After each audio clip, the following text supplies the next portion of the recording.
with where we left off yesterday. That is I had just touched on a subject called Tatvabodh. Basically, it is nothing but how this whole thing began. And you will find that Devahuti has asked her son, Kapila Muni, who is the Lord himself, can you start from where it all started? That means it has to be from the beginning itself, isn't it? So, Kapila Muni has started his explanation, and he says to her that everything comes from this one alone. The one is the Supreme Lord, and in his world he has to create this entire beings, universes, and so-called our reality, human beings' reality. So we are going to understand how this whole thing happens. I know this is a tougher subject, but don't bother your head about it. Even if you understand a small percentage of it also, I think it would have served the purpose. All right. So let me start from verse 17 onwards. So we are doing Srimad Bhagavatam, Canto 3, Part 2, Chapter 26, verse 17. My dear mother, O daughter of Swayambhu Manu, the time factors I have explained is Sri Krishna himself, from whom the creation began as a result of the agitation of the neutral unmanifested nature. By exhibiting his potencies, the Supreme Lord adjusts all these different elements, keeping himself within as the super soul and without as time. This is a slightly difficult subject, so I'll explain to you in a very systematic manner. Everything is one. As far as we are concerned, there is one God alone. That's it. Let us start from there itself. You can call him by the name of Sri Krishna, you can call him Shiva, whatever name that you feel like you can call him. Because he is the one with no name. He doesn't have a name. So here he is mentioned as the divine consciousness, supreme God or whatever. So now it all begins with that one Supreme Lord. He is there. Alright, accept it that he is there. You don't know how he is. Nobody in this world knows how he is. No creation, nobody, absolutely none have any idea how this Lord is. We all assume with our own little, the little knowledge, the so-called knowledge or the mind that we have, we assume a lot of things. So here the Lord is explaining this concept to you as Kapila Muni. See, Kapila Muni is an avatar which he has taken. What did he say in the beginning? I manifest myself. Alright? That means in his world he manifests. Think manifest means what? There is nothing and then there is something. Today even science is foxed by this. There is nothing and then there is something.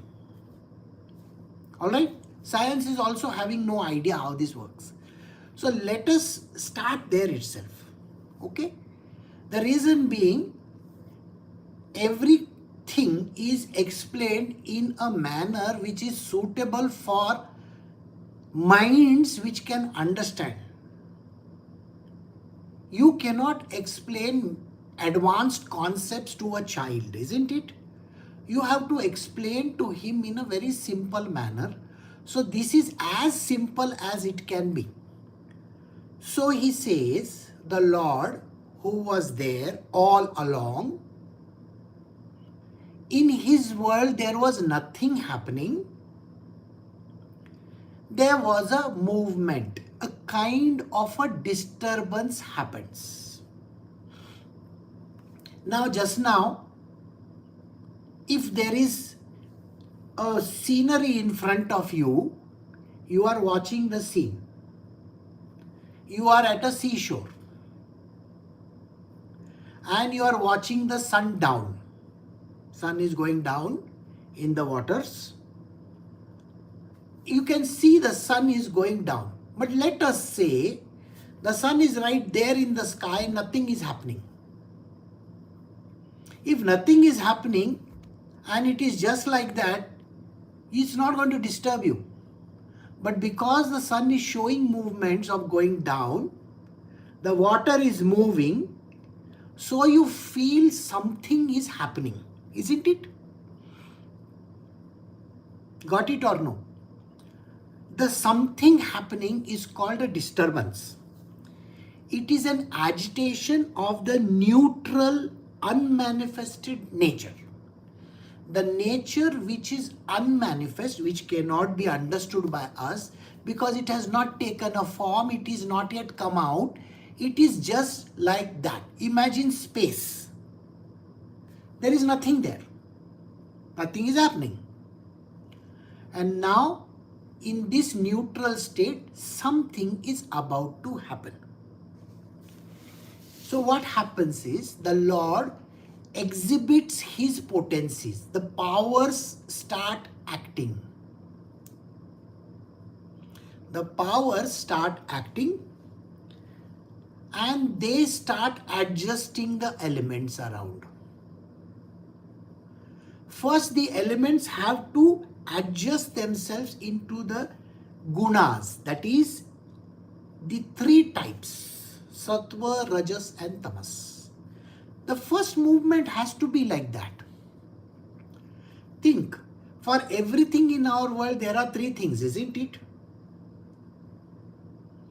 I am speaking, you are listening. The third is called knowledge.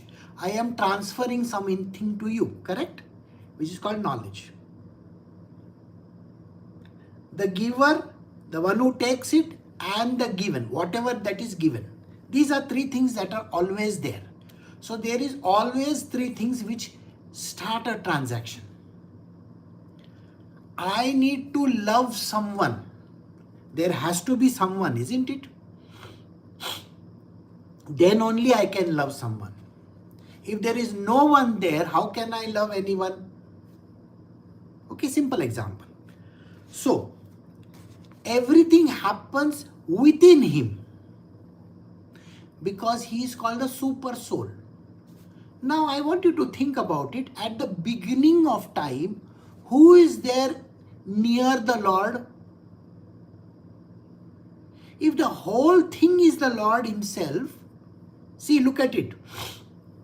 If the entire thing is the Lord himself, step by step listen. Then where is the difference that is going to come? The difference or the movement is going to be within itself, isn't it? Got it? So, everything happens within himself. So, the disturbance or some change happens within him. And it is operating for a certain moment in time. So there is a beginning of the time, there is an end of the time, and there is the now. So in between is there, start is there, end is there. Even your birth also was the start point, isn't it? Did anybody know about you before that? No. And then you lived an entire life and then you died. So the starting is the birth, end is the death, and in between what has transpired is bound by time as a factor. So far so good? So the Lord's agitation, the one which makes the movement within the Lord, something that transpires within, there is a start point and there is an end point. So we say the outside factor, outside the Lord, is nothing but a time.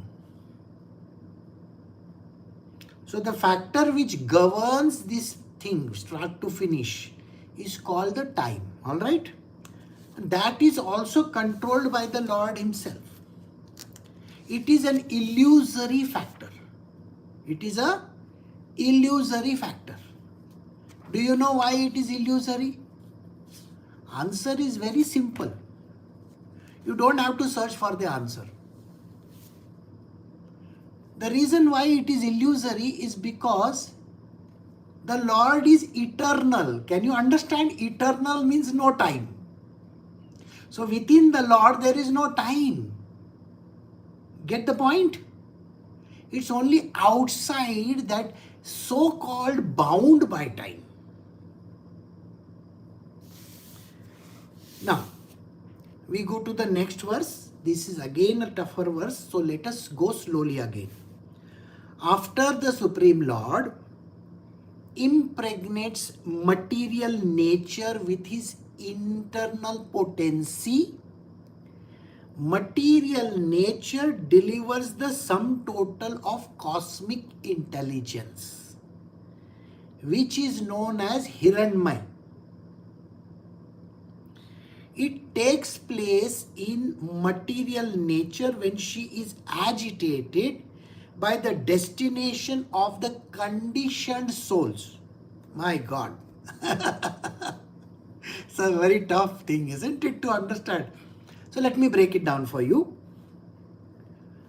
First and foremost, I cannot tell you the whole thing as it is. I have to give you an example. Let me give you an example. So I will give you maybe one or two examples for you to understand this concept. If a person says, if a woman says, I am pregnant, does it mean that there is something which must have happened before? Agreed? So she must have had relations with a man. That means there has to be some action which happened. Transference of certain energies has to happen for something to come out of it. So it is mentioned, for the child to be in the womb, an action of impregnation has to happen first. Even if they are not having physical relationship, but at least there is a transfer of sperm somewhere. Are you getting it? Maybe there is a sperm bank, maybe there is a place where they do the actual transfer of the sperm inside the woman's body. A funny scene is there in one of the serials, if I am not mistaken. It is called Jane the Virgin. She goes to the doctor and she says, I am not feeling well. So the doctor examines her and says, you are pregnant. She looks at her mother and she says, how can I be pregnant? I have not had sex with anybody. Got the point? And then it goes on back and forth, and the doctor proves it to her twice or thrice. Here is the pregnancy test. It proves you are pregnant. So they think that it's an immaculate birth, you know. Immaculate birth, I'm sure you know about it. The first immaculate birth which we know much about is Virgin Mary, not Jesus Christ. Virgin Mary, his mother. That was the first birth, which was immaculate conception. So here also it's the same thing. But was the transfer there or not there? So impregnation is a must before anything happens. I hope you get it. So the Supreme Lord impregnates material nature in his internal potency. Material nature delivers the sum total of the cosmic intelligence, which is known as Hiranmay. So there is a potency of the Lord. Potency means power of the Lord. Power of getting pregnant. Think like that. Example which I gave you. Power of getting pregnant. Please go step by step in this. Now, if I have to have the power of getting pregnant, first I have to introduce something which is called an object or something, a tangible substance. Would you agree with me or no? Which means a sperm, kind of, isn't it? So without the sperm, I cannot have that potency by itself. Think like this. If I am a very intelligent person with a high IQ. But till I don't prove it by writing or something like that, or doing something, that doing something is a must, isn't it? Activity is a must. Some kind of transfer has to happen. Then only I can say that I am intelligent. Otherwise, I can't say, no. Looking at an average person, can you say how he is? No, no. First, he has to interact. So the first thing that happens in this world is the Supreme Lord, he impregnates his internal potency, that is the power, with the material nature. The material nature is put inside that power. When he puts that material nature inside that power, that means the union of the sperm and the egg in this object called pregnancy. I got to get it clear to your head. Are you getting it? Then only I can say something has happened. So when this is so called, this is the theoretical way of looking at it. So just think on it. This is called Hiranmay. There is a term for this called Hiranmay. Alright? That takes place in the material nature when she is agitated by the destination of the conditioned souls. The agitation means the mixing around of the sperm and the egg. Doesn't it mix around? Does the sperm not enter the egg and creates a zygote? A zygote is what is called a fertilized egg. Fertilized egg. Does it happen or no? Right? So that is nothing but a conditioned soul. What is it? A soul which is now conditioned inside this. Okay? So I have explained this verse to you. See, if you have not understood, my suggestion is go back and listen to it once again. Listening is important. Getting it clear in your mind is important. Thus, after manifesting variegatedness, the effulgent Mahat Tattva, which contains all the universe within itself, which is the root of all cosmic manifestation and which is not destroyed at the time of annihilation, swallows the darkness that covered the effulgence at the time of dissolution. Alright. Now we are going to do some extrapolation once again. I gave you an example of a creation of a zygote. Zygote means fertilized egg. We stopped over there. Now let us look at the circumstances and things around itself. There is something over there, the whole thing around us. So now we are going to extrapolate it in the universe, created world. Let us throw it over there to get a better understanding. Now we are going to bring it out to the world. So let us look at it from this verse point of view. So when the Lord, he introduced his material, whatever the material that is there in the internal potency, inside that, what happens? Something came about. It mixed around and something came about. What came about? This which came about is a fertilized egg in the child.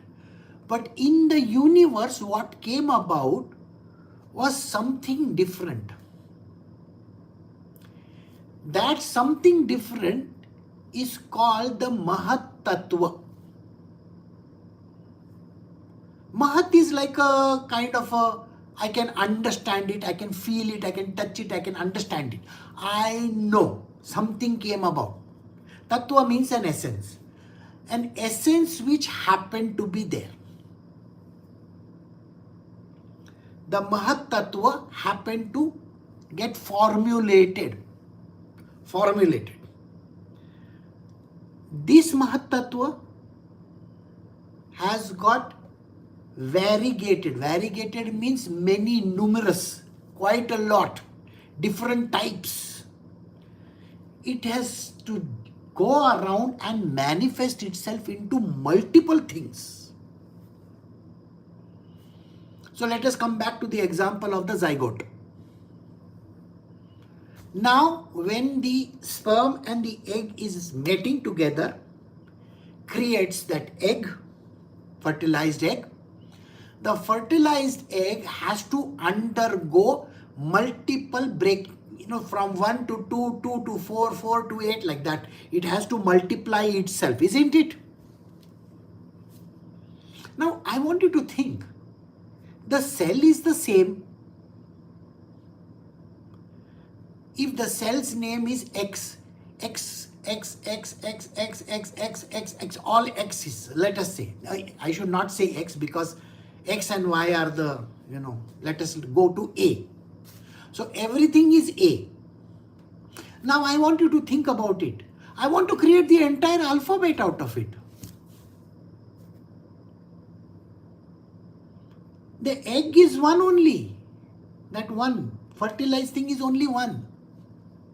All the cells which are multiplying are also the same. But in that same, doesn't one object become the legs, one becomes hands, one becomes brain, one becomes heart, one becomes stomach? Everything starts changing, isn't it? It splits into multiple things, isn't it? But from that one only it happens, or no? Are you getting that? That is why that one thing has got variegatedness. Lot of things, lot of different types have to come about. All right? And each cell has its own universe. Each cell has its own universe. That one became 2, 2 became 4. So isn't it that one which has become everything? And everything has got the data of all the things that are supposed to come out in the end. The data, the knowledge. Got it? So, everything is an universe by itself. Now let us go back to what God is doing. I have explained to you about the egg. Now let us go back and forth. This is like back and forth till you understand. So let us go back over there. The God is there. Now in his own world, in his own inside his body, he has mixed around.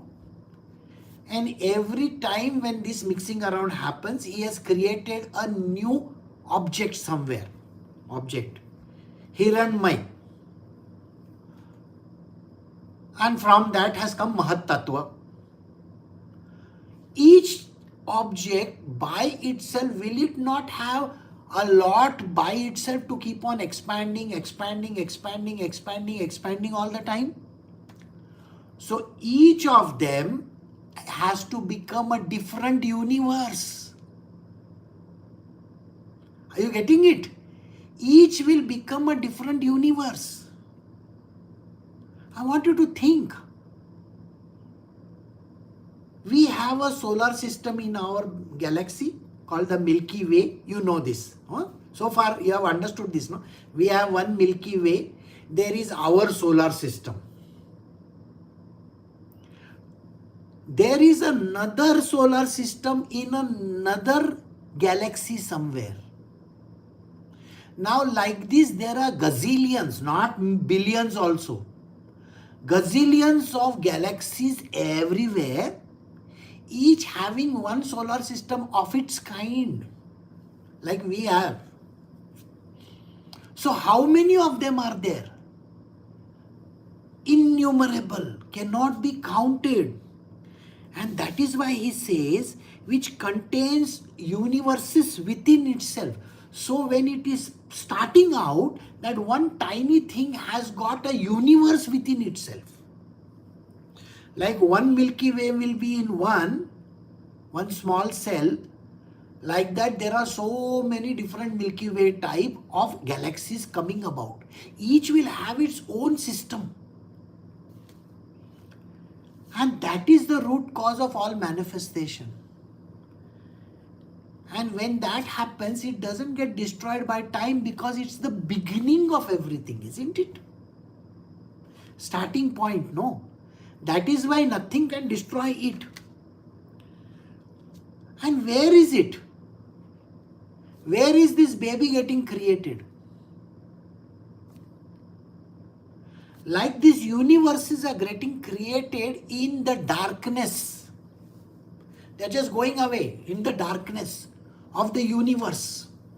The universe is massive. We are only looking at our own solar system and our own universe, that small one, Milky Way.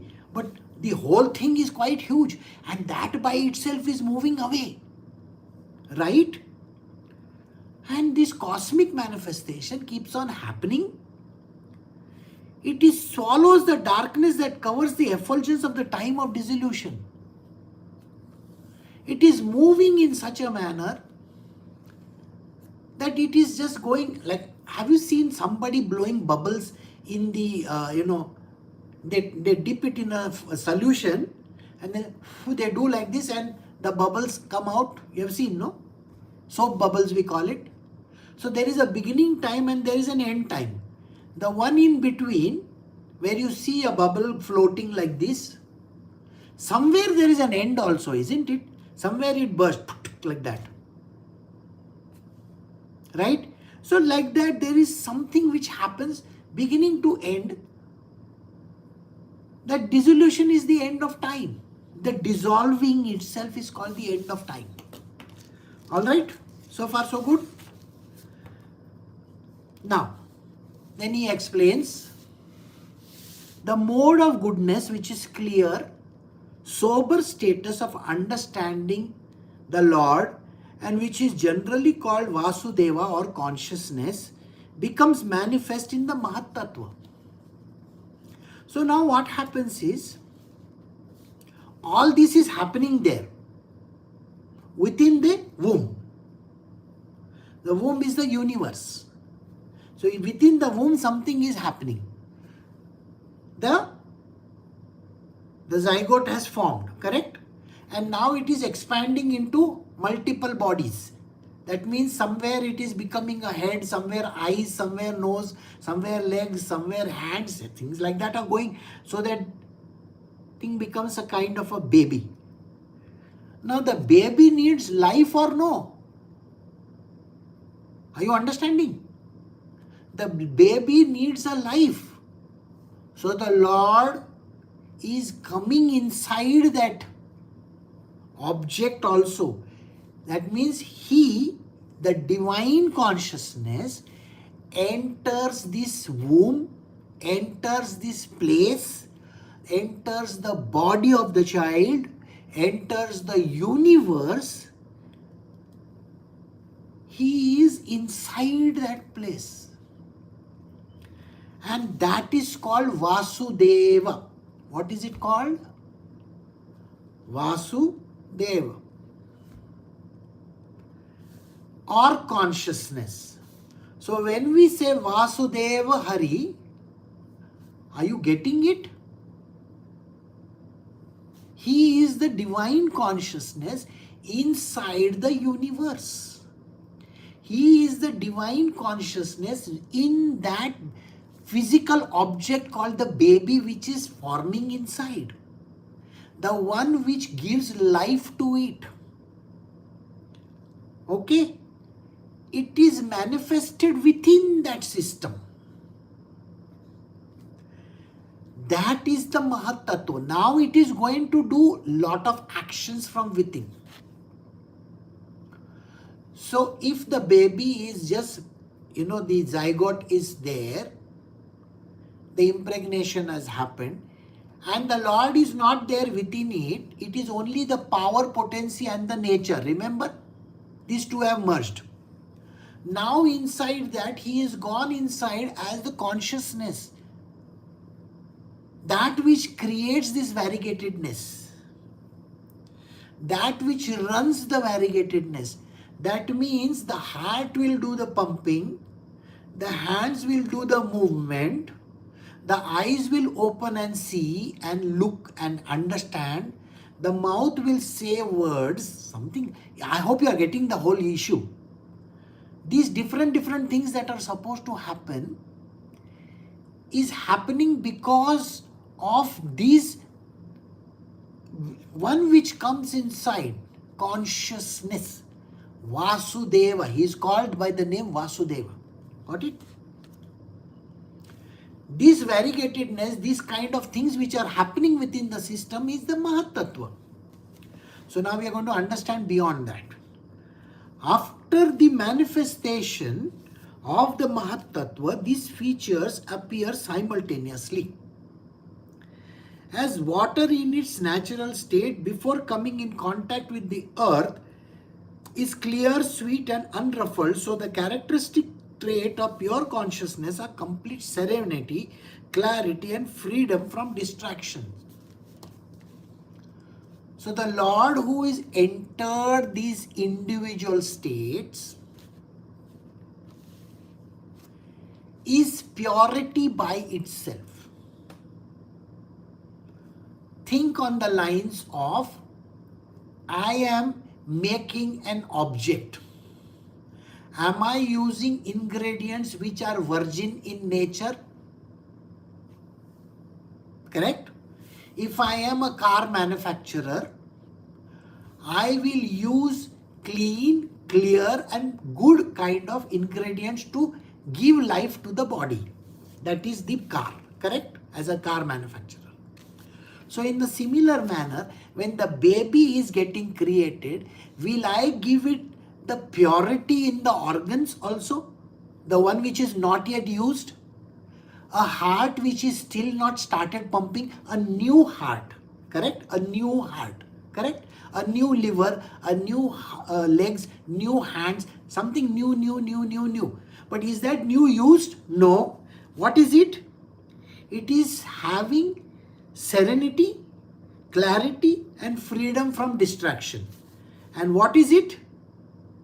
It is in the nature of goodness alone. So when I offer something to someone, should I offer somebody a used object or a new one? I want you to think about it. Only the Lord, only the one who is sattvic in nature, only the sattvic people offer fresh and untainted goods to people. Those who offer stale food, used clothes, or that which has been consumed before, are they offering anything new? No. They are offering something that is used up. Are you getting the point? That is never in the sattva. The mode of goodness is not there in that. Can you see the verse 21? The word itself, it starts over there. It is called the mode of goodness. And the last line of this. So the characteristic trait of pure consciousness are complete serenity, clarity and freedom from distraction. I've given you an example of a gift given by someone.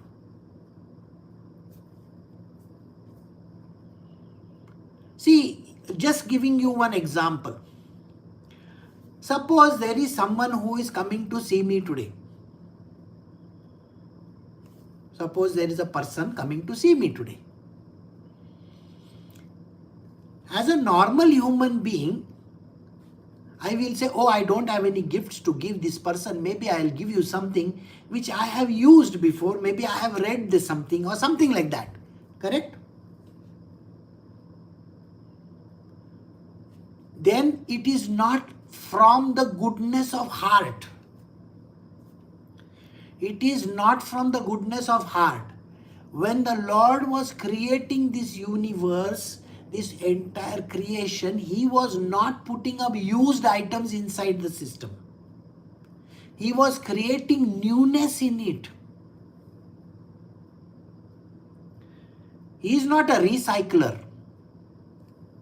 The Lord in its beautiful pure potency is not a recycler. What did He do? As water in a natural state before coming in contact with earth is clear, sweet and unruffled. Before the drop of water is released by the cloud, is it pure in nature? Yes. The moment it comes out and it hits the atmosphere, then it starts getting impure. Use it for your own understanding.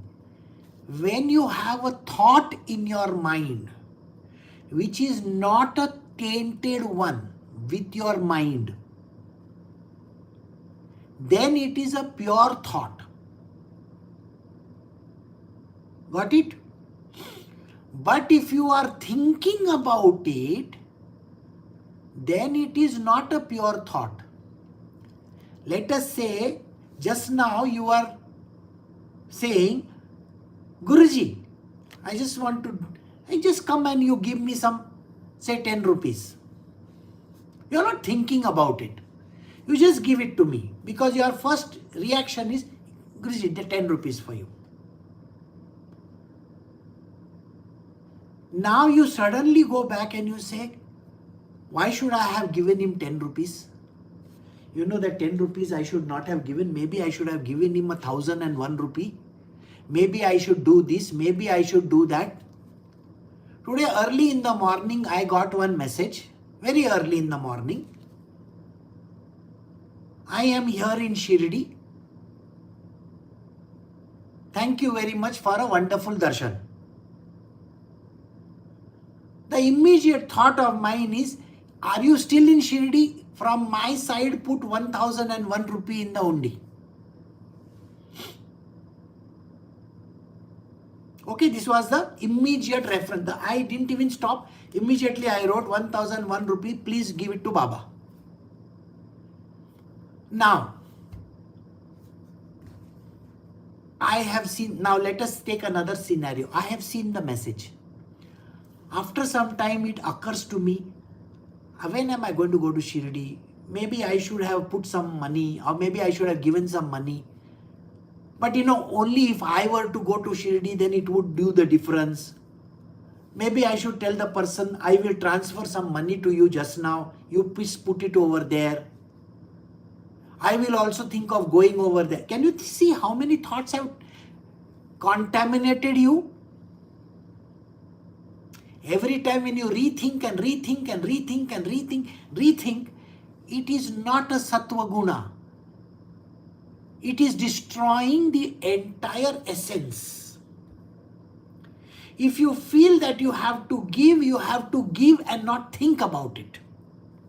So when the Lord created this universe, His manifestation which He did, He put in all the purity that is there in it. Do you want to be like Him, or do you want to be a person who is a recycler?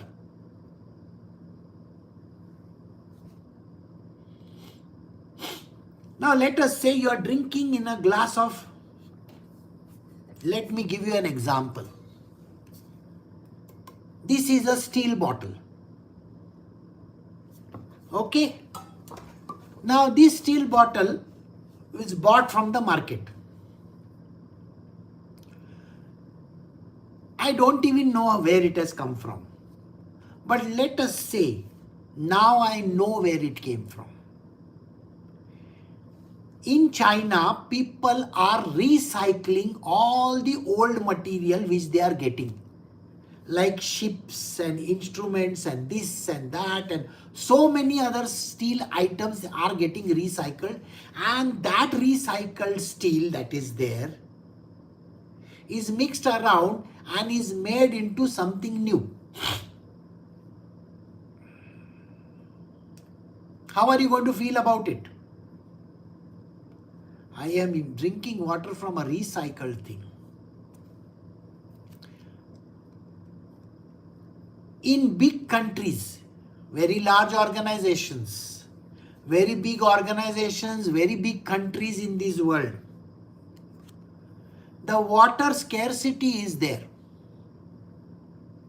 This water which is going from your toilets and drains and everything is collected in one place.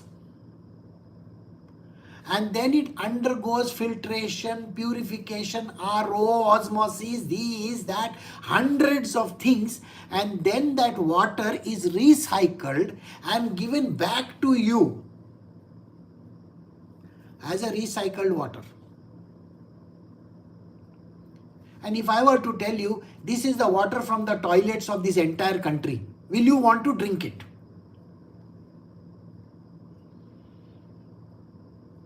You will feel disgusted with it, isn't it? Because the water, even if it is recycled, is tamasic in nature. When are you going to understand it? You know, you go and buy so-called mineral waters in the marketplace. You buy mineral water. The mineral water in India comes for 20 rupees. The bottle comes for 20 rupees. This bottle which is coming for 20 rupees is called pure mineral water. What is it called? Pure mineral water. That water is from some tap or some kind of a resource that is there. Recycled water it is. Okay, this water comes from some source which you don't even know. You are not even aware of it. And then when they purified, not filtered, purified it with whatever process that is there, ozone, osmosis, this thing, that thing, then they put a little bit of, some kind of minerals in it. And then they sell it for 20 rupees. Okay. This is one bottle which you are getting for 20 rupees. Now there is another bottle which is available for 100 rupees. Same 1 liter but for 100 rupees. It says pure mineral water from the springs of the Himalayas. It is bottled at the Himalayan springs. They are not using any methodology for purifying that water. Only little filtration and all is done, and then the water is bottled and then it is given. Now I want you to think about it. The first water you don't even know where it is coming from. It may be coming from that toilet water which has got purified, correct? And the second one is coming from the springs of Himalayas. Which one would you prefer?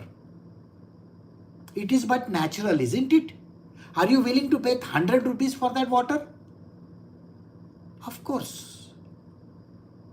Now that you understand what is mineral water, it contains natural minerals in it. Whereas this other one, they are putting artificial minerals in it.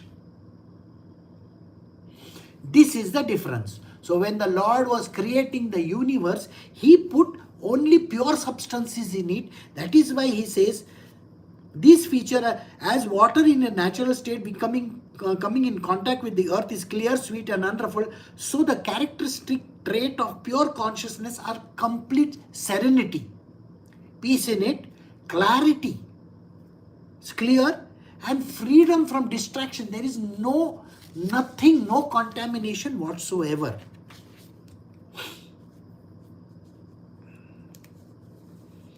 We'll do one more verse.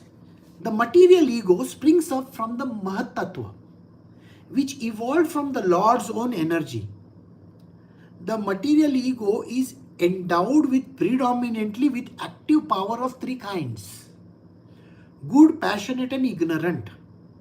It is from these three types of material ego that the mind, the sense of perception, the organs of action, and the gross elements are evolved. Now we have this object within the womb. We are going back to the same story once again. So there is a child within the womb. Does the child have an idea that it is different than the mother? Yes or no? Within the womb, the child is moving in its sac. Does it feel that I am different than my mother? Yes or no? The individuality has started coming in the child, isn't it?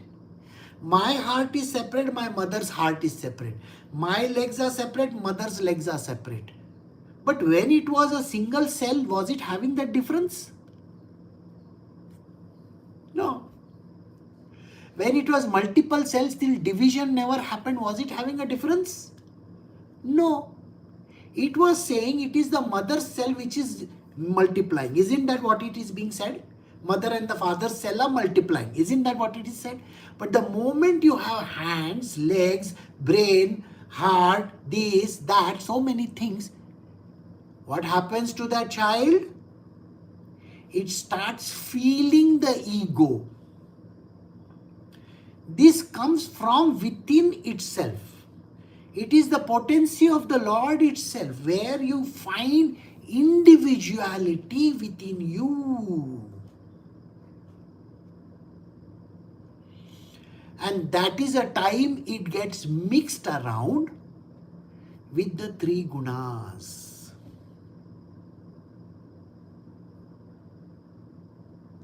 How does it get mixed around with the three gunas?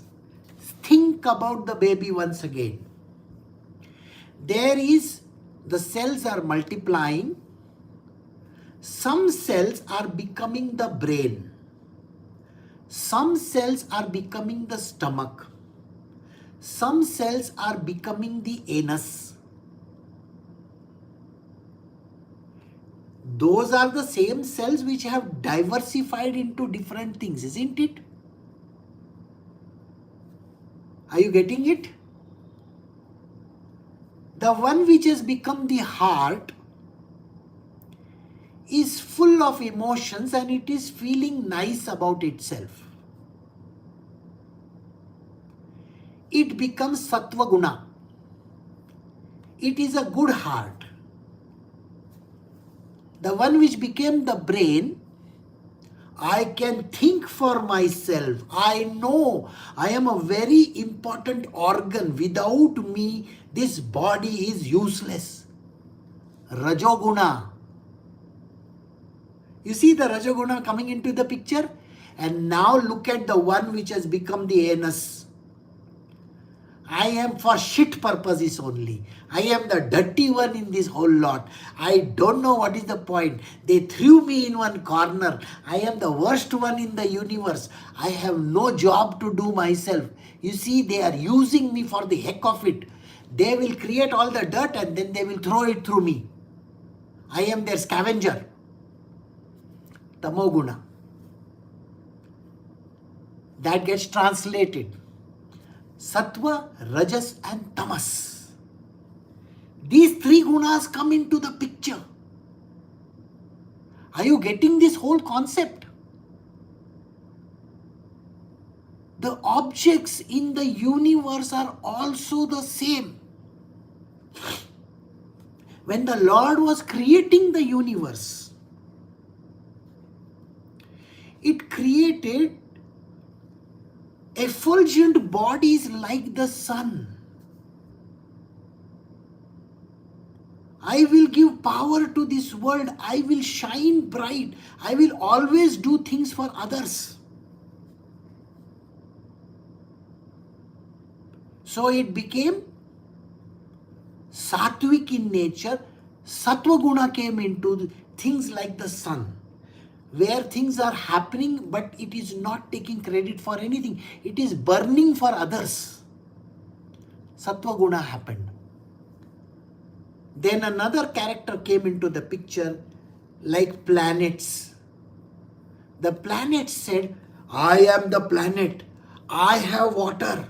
I have mountains. I have valleys. I have this. I have that. I can create this whole forests.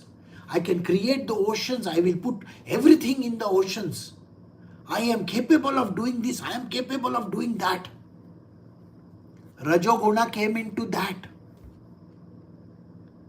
And then there were others.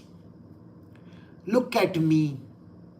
I am a rock floating all over the place. I don't even have a place to go. I am just a shapeless rock. I am supposed to be here doing nothing, so I just sleep around. Nobody lives on me. Nothing is happening. I am the asteroid in the asteroid belt. What do I do with my life? I am a worthless creature. I have no work. Like earth has some work, the sun has some work. What work do I have? I am just roaming around sleeping all the time. See, nobody cares for me. They have not even given me a name. They said this rock is in the asteroid belt. That fellow has got a name, Earth. That fellow has got a name, Sun. Me, they'll call me by some number. Number X57892 or something like that. And they will think I am some number. No name also. Look at me. I am a worthless piece of junk floating around. Three gunas came into the picture even in this universe. Are you getting the point? So it is from these three types of material ego that the mind, sense perceptions and organ of action and the gross elements evolve. This last part of the line, I will explain to you all tomorrow. Because these are important lines. I have explained till three kinds, good, passionate and ignorant. So we are going to stop over here today at verse 23-24 and tomorrow I will start the verse once again for doing the latter half of the verse. Okay? So I hope you all have understood a little bit of this Tatvabodh that is there, how this whole concept came about. We will continue this tomorrow.